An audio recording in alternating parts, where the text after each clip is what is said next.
নমস্কার। বাংলা স্পেয়ারে রাত্রি 9টায় আপনাদের সকলকে স্বাগত জানাচ্ছি। আমাকে যদি কেউ জিজ্ঞেস করে, আচ্ছা অখিলেশ যাদবের এই ঝটিতি কলকাতা সফরের কে আপনি কিভাবে ব্যাখ্যা করবেন, আমি দুটো তিনটে বাক্যের বেশি খরচা করব না। এক, অখিলেশ এসেছিলেন ব্যক্তিগত কাজে, রথ দেখা এবং কলা বেচার মতো করে নবান্নে গিয়ে ঢিপ করে দিদিকে প্রণাম করে এবং তারপরে সাংবাদিকদের কাছে কত কিছু জ্ঞানগর্ভ কথাবার্তা বলে কিঞ্চিত ফুটেজ খেয়ে চলে গেলেন। আর 2 নম্বর, এই প্রক্রিয়ার মধ্যে তিনি দিদিকে কিছুটা গ্যাস খাইয়ে দিলেন। আজকালকার ছেলেপিলেরা যাকে বলে একটু চুলকে দিয়ে যাওয়া। জানি না এর বাইরে তার সফরের আদৌ কোনো তাৎপর্য আছে কি না, কিন্তু আমার যেটা অবাক লাগে যে এই নেতারা এত অল্প বয়স থেকেই এত ভণ্ড হিসেবে নিজেদের প্রতিপন্ন করছেন কেন? এমন তো নয় যে অখিলেশের নিজের রাজ্য উত্তরপ্রদেশে কোনো এসআইআর হচ্ছে না, কিন্তু প্রশ্ন হচ্ছে নিজের রাজ্যে এসআইআর নিয়ে শব্দটি না করে তিনি পশ্চিমবঙ্গে এসে তৃণমূল কংগ্রেস এবং শাসক দলের নেতৃত্ব এই এক ধরনের সম্পূর্ণ অনভিপ্রেত অপ্রত্যাশিত অগণতান্ত্রিক প্রতিবাদ এবং প্রতিরোধকে একটুখানি হাওয়া দিয়ে যান কোন মুখে? দেখুন, 12টা রাজ্যে এসআইআর হচ্ছে পশ্চিমবঙ্গকে নিয়ে। তার মধ্যে সবচেয়ে বড় রাজ্যটির নাম উত্তরপ্রদেশ।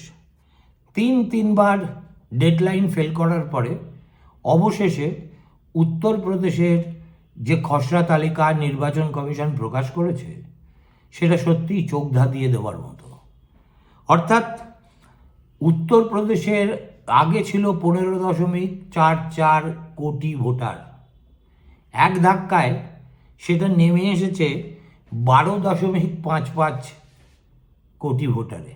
তার মানে প্রায় 2,89,00,000 ভোটার তালিকা থেকে গায়েব। কই অখিলেশ যাদব এর বিরুদ্ধে উত্তরপ্রদেশে একটা প্রেস কনফারেন্সও করেছেন। আমি মিটিং মিছিল তৃণমূল স্টাইলের অবরোধ অত্যাচার এসবের মধ্যে গেলামই না।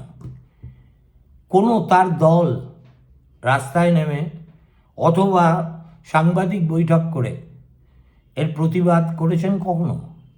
তাহলে নিজের রাজ্যে যিনি নিষ্কম্মা তিনি হঠাৎ করে বাংলায় এসে একটা বীরপুঙ্গব সাজছেন কোন লজ্জায়?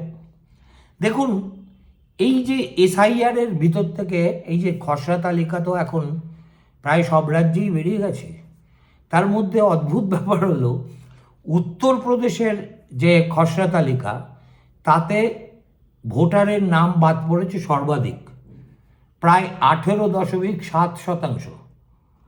তামিলনাড়ুতে 15%, আর গুজরাটে 14.5%। এর মধ্যে দুটোই বিজেপি শাসিত দেশ, উত্তরপ্রদেশ এবং গুজরাট। একটাও কেউ কখনো এ নিয়ে শব্দটি করছে বলে আমরা শুনতেও পাইনি, দেখতেও পাইনি, এবং নির্বিঘ্নে এই পর্ব চুকে যাবে। আমরা কোনো প্রতিবাদ প্রতিরোধ কিছুই দেখতে পারবো না। পশ্চিমবঙ্গে সেই তুলনায় এখনো পর্যন্ত খসড়া ভোটার তালিকায় বাদ যাওয়া ভোটারের সংখ্যা তুলনামূলকভাবে অনেক কম। এখন দেখুন, এই নিয়ে উত্তরপ্রদেশে 3বার খসড়া তালিকা প্রকাশ হওয়ার দিন পিছিয়ে গিয়ে একবার 7 দিন, একবার 15 দিন, এটসেট্রা করে শেষ পর্যন্ত বেরিয়েছে। এখন বিহারের ক্ষেত্রেও আমরা দেখেছি, যখন প্রথম নির্বাচন কমিশন সে রাজ্যে ভোটের মুখে তড়িঘড়ি এসআইআর করা সাব্যস্ত করলো এবং নানা রকম ছলাকলা করে সেটা সম্পন্ন করলো, তখন আর কিছু না হোক তেজস্বী যাদব পাটনাতে এবং বিহারের বিভিন্ন জায়গায় এর প্রতিবাদে অন্তত 6 ডজন প্রেস কনফারেন্স করেছিলেন। তিনি একা করেননি, তার জোটের শরিক কংগ্রেস, বাম, এদের সকলকে নিয়ে করেছিলেন। এই কাজটি অখিলেশ যাদব নিজের রাজ্যে একেবারেই করেননি। এর দুটো ব্যাখ্যা হয়। হয় তিনি জানেন যে এসআইআরের মধ্যে এই আগের ভোটার তালিকায় প্রচুর ভেজাল ছিল, অতএব যা বাদ গেছে, যে বদরক্ত, সেটা ন্যায্য এবং যুক্তিসঙ্গত। কিংবা যোগী শাসিত উত্তরপ্রদেশে এই ধরনের প্রতিবাদ প্রতিরোধ মিছিল করতে গেলে বা কিছু করতে গেলে একটু কলজের জোর দরকার হয়, তো সেটা তিনি হারিয়ে ফেলেছেন। বিলাস বৈভব ইত্যাদিতে বাস করতে করতে প্রতিবাদের ভাষা, প্রতিরোধের ভাষা, আন্দোলনের ভঙ্গিমা, এসব তিনি ভুলতে বসেছেন। আসলে তিনিও তো বংশানুক্রমে হওয়া একজন নেতা। সমাজবাদী পার্টির আজকে যা কিছু, তা সবই তার পিতৃদেব মুলায়ম সিং যাদবের জন্য। তিনি সেই দলের নেতা হয়েছেন উত্তরাধিকার সূত্রে। অতএব আমাদের রাজ্যে যেমন একজন যুবরাজের অকারণ তর্জন গর্জন আমরা শুনি, উত্তরপ্রদেশ থেকে ইম্পোর্ট হওয়া আরেক যুবরাজও তেমনি আমাদেরকে নানাবিধ গল্পগুজব শুনিয়ে গেলেন। এবং এই যে গ্যাস খাওয়াতে খাওয়াতে তিনি এমন একটা কথা বলে বসলেন, নিশ্চয়ই সচেতনভাবে বলেননি, হয়তো কিছুটা অচেতনভাবেই বলেছেন, কিন্তু যেটা বলেছেন সেটা মুখ্যমন্ত্রীর এই দিল্লি যাত্রার পথে একটা মেজর প্রতিবন্ধকতা সৃষ্টি করতে পারে। তিনি বলেছেন বিজেপিকে কি করে সবক শেখাতে হয় সেটা দিদির কাছ থেকে সকলের শেখা উচিত। প্রথম কথা, this is flattery to the power infinity. এই ধরনের ফ্ল্যাটারি অখিলেশের মতো একজন নেতা, যিনি 2024 সালে কংগ্রেসকে সঙ্গে নিয়ে উত্তরপ্রদেশে বিজেপির তোতামুখ নিজেই ভোতা করে দিয়েছিলেন, তিনি যদি আজ পশ্চিমবঙ্গে এসে বলেন যে বিজেপিকে সবক শেখানোর সবচেয়ে উপযুক্ত নেত্রী হলেন মমতা বন্দ্যোপাধ্যায়, তাহলে ধরে নিতে হবে তার পায়ের তলার জমি উত্তরপ্রদেশে হয়তো একটু একটু করে সরে যাচ্ছে। নইলে যে কাজটা তিনি নিজেই পেরেছেন, এবং পেরেছেন বলেই আজকে বিজেপি লোকসভাতে 240টা মাত্র আসন নিয়ে সরকার করতে বাধ্য হয়েছে, তার কৃতিত্ব তিনি মমতা ব্যানার্জিকে দেবেন কেন? এটা গেল 1 নম্বর। 2 নম্বর, একবার তিনি যদি বলেন বিজেপিকে সবক শেখানোর তিনিই শ্রেষ্ঠ নেত্রী, তাহলে দিল্লি গিয়ে আপনারা কি মনে করেন কংগ্রেস দল, বিশেষ করে রাহুল গান্ধী, প্রিয়াঙ্কা কিংবা তার মা যদি সুস্থ থাকেন, তারা মমতা বন্দ্যোপাধ্যায়কে খুব একটা খাতির করে আদর আপ্যায়ন করবেন? বা তার কথা হয়তো শুনবেন, কিন্তু এক কান দিয়ে শুনে আরেক কান দিয়ে বের করা ছাড়া তাদের সামনে কোনো রাস্তা থাকবে না। ফলে গ্যাস দিতে গেলে মাঝে মাঝে যেটা হয়, অর্থাৎ চেয়েছিলাম এক, ফল হলো আর এক, এক্ষেত্রেও সেটা হওয়ার সম্ভাবনাই বেশি। যদিও মমতা বন্দ্যোপাধ্যায়ের দিল্লি যাত্রা নিয়ে এর পরের এপিসোডে কিছু কথা বলার ইচ্ছে আমার আছে। আমার বক্তব্য আমি পুরনো কাসুন্দি বারবার ঘাঁটতে চাই না, কিন্তু যেহেতু অখিলেশ আজকে এই প্রসঙ্গের অবতারণা করে গেলেন, অতএব যেটা সবচাইতে গুরুত্বপূর্ণ বলে আমার মনে হয় তা হলো ভারতের কোনো রাজ্যে,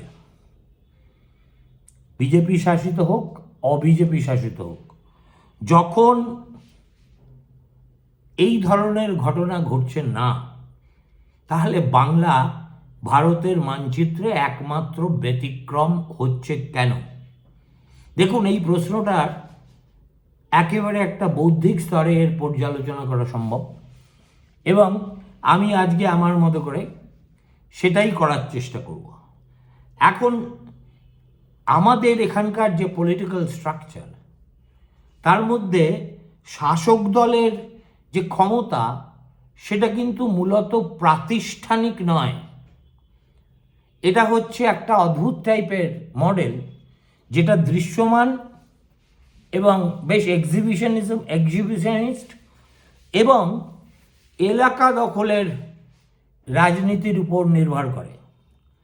এখন কাজের ফল বা বিশ্বাসযোগ্যতার উপর এই শাসন কিন্তু দাঁড়িয়ে নেই।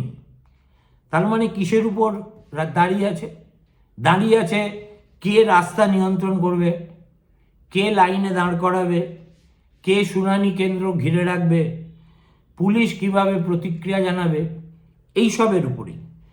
ফলে প্রশাসনিক প্রক্রিয়া যদি একটা সরাসরি শাসক দলের হয়ে কাজ করতে চায়, তাহলে যেটা হবার তাই হয়েছে।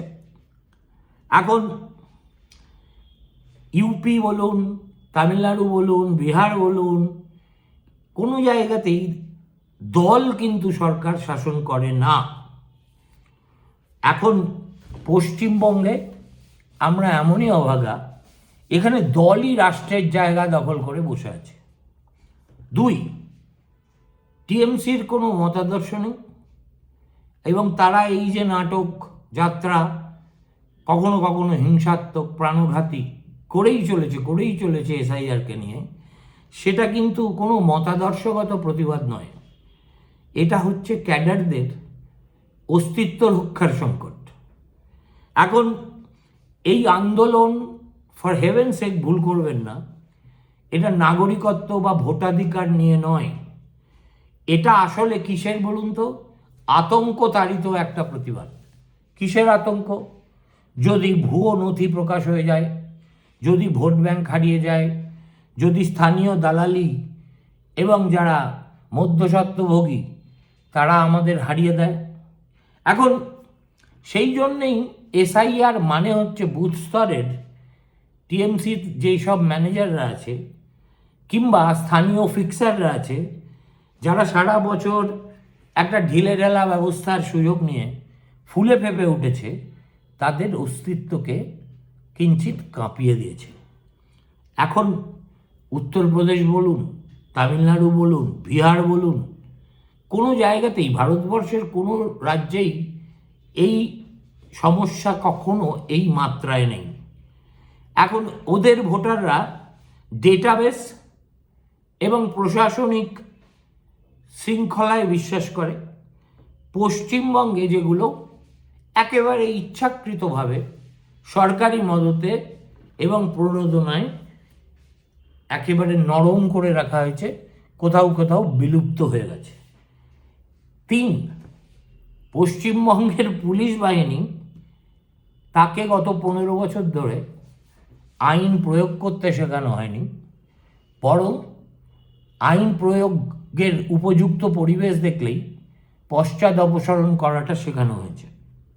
এখন যখনই দেখবেন শাসক দল কোনো হিংসাত্মক কার্যকলাপে জড়িত থাকে, তখন সন্তর্পণে সেটা এড়িয়ে যাওয়াই বাংলা অথবা কলকাতা পুলিশের ধর্ম। অফিসাররা জানেন আইন প্রয়োগ মানে actually signing a death warrant of his career. ফলে এই ক্যাডাররা এবং তৎসংলগ্ন যারা হুক্কা হুয়া পার্টি, তারা বুঝে যায় যে এ রাজ্যে আইন আসলে একটা দর কষাকষির বিষয়। আর অন্য রাজ্যে ইউপিতে আন্দোলন শুরু হতে না হতেই পুলিশ সেটা ভেঙে তছনছ করে দেয়। তামিলনাড়ুতেও একই ঘটনা ঘটে। পুলিশ প্রথমে ঘিরে রাখে, তারপর কারা কারা এই গুন্ডামি করছে সেটা নথিভুক্ত করে, তারপর প্রয়োজনে পেঁদিয়ে ছত্রভঙ্গ করে দেয়।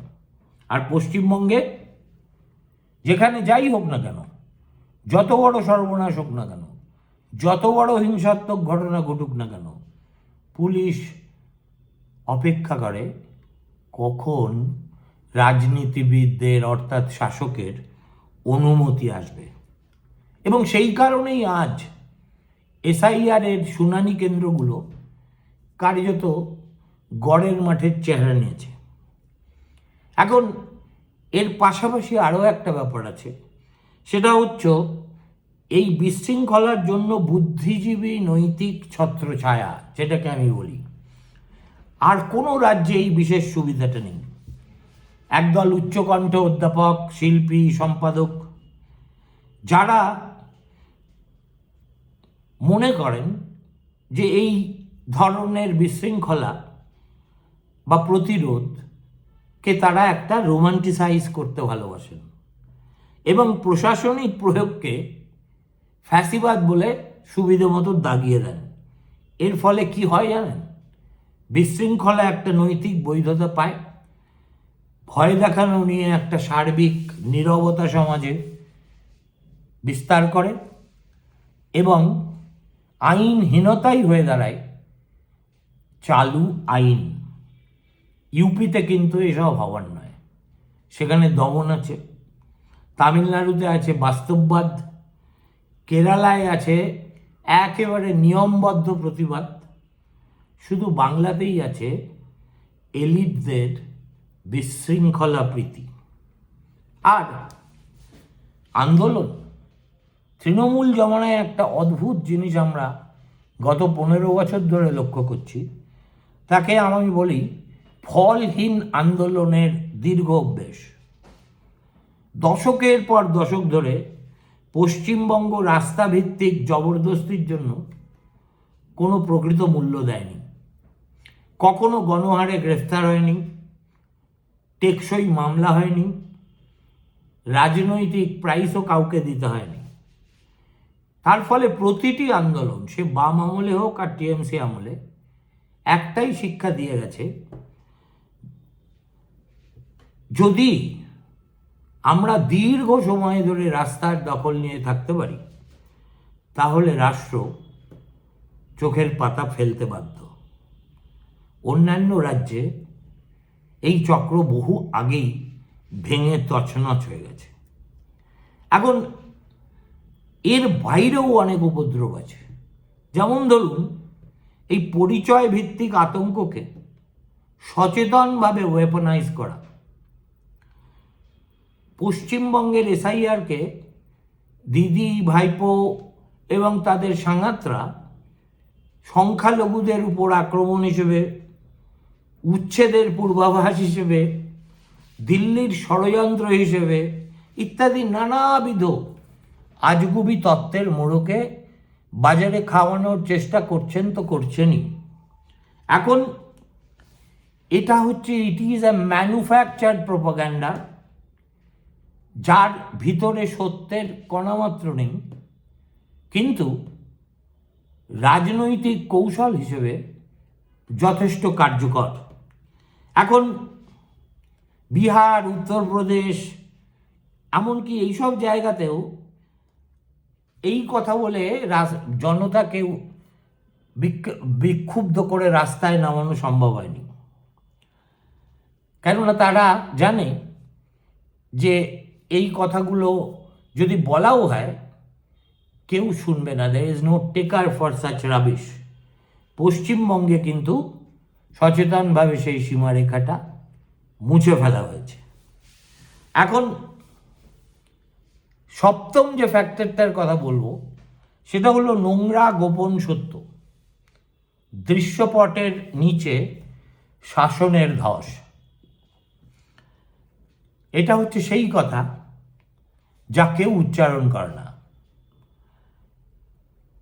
সেটা কি না, পশ্চিমবঙ্গ আর নিয়ম ভিত্তিক প্রশাসন বলে সেখানে কোনো কিছু অস্তিত্বই নেই।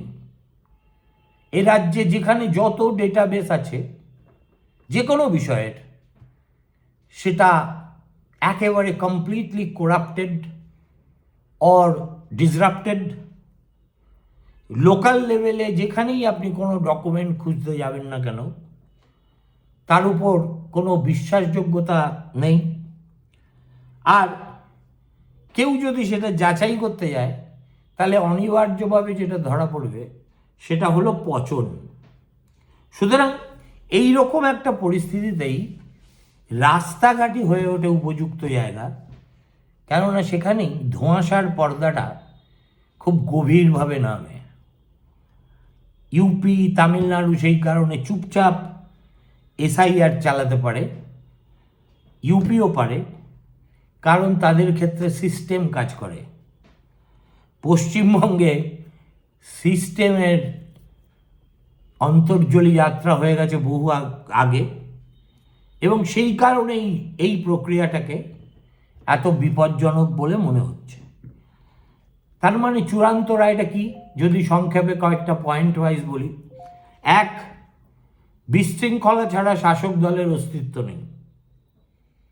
ক্যাডাররা তথ্যের সামনে দাঁড়াতে ভয় পায়। পুলিশ অভ্যেস করে ফেলেছে শাসক কিছু করলে ধৃতরাষ্ট্র সেজে থাকাই ভালো।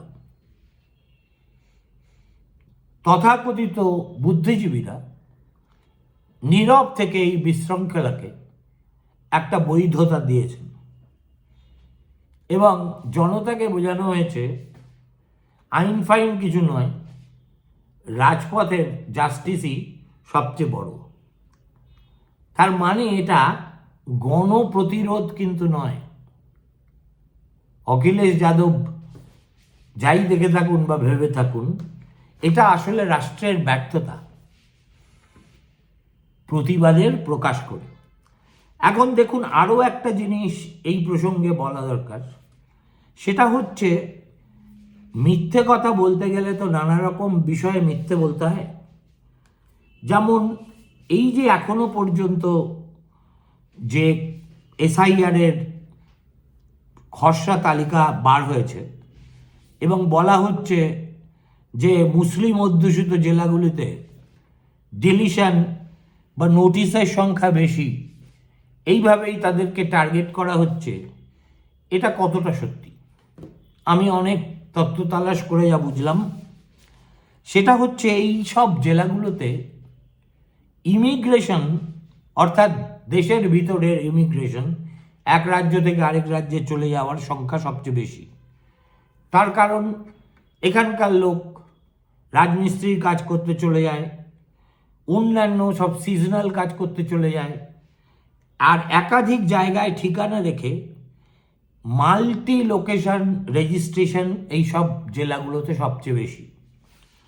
এবং যেহেতু নথিপত্র রাখা বা যাচাই করা এগুলোর চল বাংলায় বিশেষ ছিল না, ফলে দেখা যায় যে অতীতের যে ভোটার তালিকা সেটার মধ্যে এত জল আছে যে সামান্য একটু জল নিষ্কাশিত হয়ে গেলেই ত্রাহি মধুসূদন অবস্থা হয় শাসক দলের।